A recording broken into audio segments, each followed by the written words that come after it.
OFM 101.3, les incorrigibles. 7h18 consacrées à l'environnement, mais surtout à la production agricole.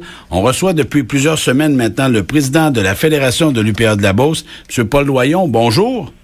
Bonjour. M. Doyon, cette semaine, on parle évidemment des efforts que les producteurs agricoles ont mis pour la protection de l'environnement, mais aussi des normes environnementales. Qu'est-ce qu'il y en a exactement?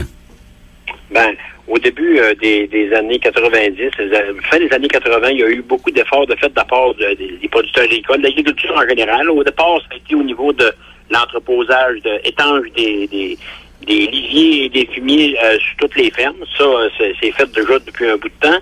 Et puis, il est arrivé d'autres normes par après, où est-ce que, entre autres, ce qu'on appelle les PAF, les PAF, les plans de fertilisation, où est-ce que chaque producteur doit embaucher un agronome, puis là, l'agronome, il prend tout les échantillons de ça, les analyses de chaque parcelle de ses terres. Après ça, il y a des prescriptions de fait de la part de l'agronome, où il faut qu'il mette une certaine quantité de fumier après la première coupe, après la deuxième coupe.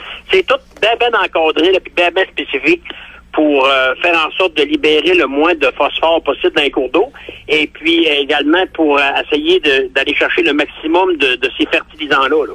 D'ailleurs, il y a une étude qui est parue du ministère du Développement durable, de l'Environnement et des Parcs qui nous apprenait que la qualité générale des eaux de la rivière Chaudière s'était grandement améliorée depuis 2 décennies, et ça, c'est grâce aux efforts soutenus des producteurs agricoles. Oui.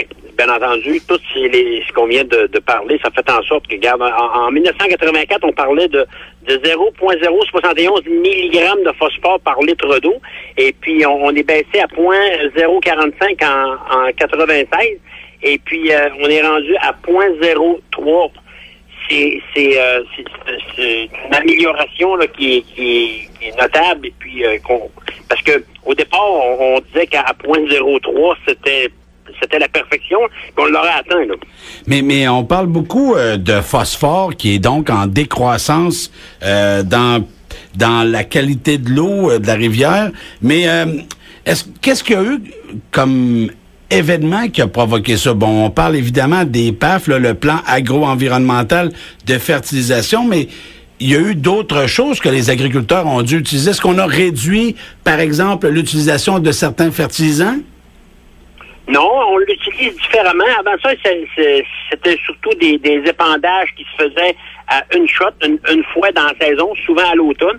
Maintenant, le fractionnement des applications a fait en sorte qu'il y a moins d'apport de fumier à la fois.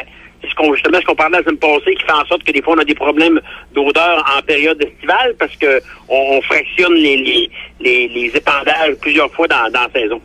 Mais en même temps, en plus de fractionner ces épandages-là, il y a eu la construction des fosses à purin. Ça a commencé à la fin des années 80, puis ça a été un élément très important là dans ces améliorations-là. Oui, absolument. Toutes les fermes qui produisent plus que 1600 kilos de phosphore sont tenues d'avoir un équipement d'entreposage étanche. Et puis ça, 100% des fermes ont passé à cette étape-là. Ça fait que c'est évident qu'au niveau de l'entreposage, quand il n'y a pas d'écoulement, c'est évident qu'il y a moins de libération de phosphore dans l'environnement. Est-ce que Oui. L'autre fois, on avait des chiffres, c'est surprenant. On disait que de la forêt, ça produit 0,1 kg de phosphore à l'hectare. L'agriculture produit à peu près 1 kg de phosphore à l'hectare. Puis un hectare de bungalow en ville produit 10 kilos de phosphore à l'hectare. Ça fait que c'est pour dire, hein, c'est du simple, ça multiplie par 10 à chaque fois, parce que en ville, des bungalows, de l'asphalte, du bardeau d'asphalte, et puis il n'y a pas grande place où ça consomme du phosphore, puis ça en produit. Ça fait que pour dire des fois qu'on a tendance à accuser l'agriculture de tous les maux, là, mais faut regarder chacun dans notre cours des fois.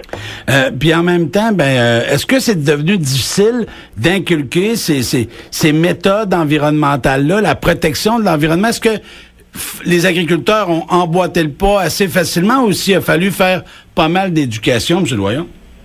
Il y avait une partie qui était réglementaire. La plupart des producteurs, faut dire que la plupart des producteurs étaient, de temps en temps, on entend tout le temps une histoire d'horreur que quelqu'un qui a fait une cochonnerie, là. Mais dans la grande majorité des producteurs sont très sensibles à la protection de l'environnement. C'est avec ça qu'on produit, hein, du sol puis la qualité de l'eau. C'est toutes des choses qui sont extrêmement utiles à l'agriculture. Mais ce qui fait en sorte aussi que, compte tenu qu'on a adopté ces nouvelles méthodes-là, on s'est adapté à ces normes-là, comme on dit souvent, ça fait en sorte que il y a un coût à ça, hein. Et puis nos produits, faut prendre note que il y a le coût environnemental qu'on a mis sur nos fermes, il se répercute sur le prix de nos produits. Puis souvent, on a de la misère à le récupérer, ces investissements-là qu'on a fait quand on vend nos produits, là. Mais il faut absolument que le consommateur, lui, qui exige de la part des producteurs agricoles d'obtenir des critères environnementaux élevés ou environnementaux élevés, au moins encourage nos producteurs de chez nous en leur disant, je suis content des efforts que vous faites. Voici ma façon de vous dire merci, c'est-à-dire d'acheter vos produits. Vous avez tout compris, M. Routy, vous êtes rendu un spécialiste de l'agriculture. Ah, mais l'autre affaire, pendant qu'on parle de ça, aujourd'hui, avec l'AMDEC, il y a eu des belles annonces, entre autres d'un dépanneur à Saint-Georges, où on va mettre en évidence maintenant les produits du Québec. Oui, j'arrive de là. On a besoin d'une conférence de presse tout à l'heure où est-ce que c'est ça, l'association des dépanneurs indépendants mettent l'emphase davantage sur les produits du Québec, les produits aliments du Québec avec le logo qu'on a l'habitude de voir. Et puis, nous autres, on encourage, bien entendu, les consommateurs à se procurer ces produits-là. Et puis, souvent, souvent.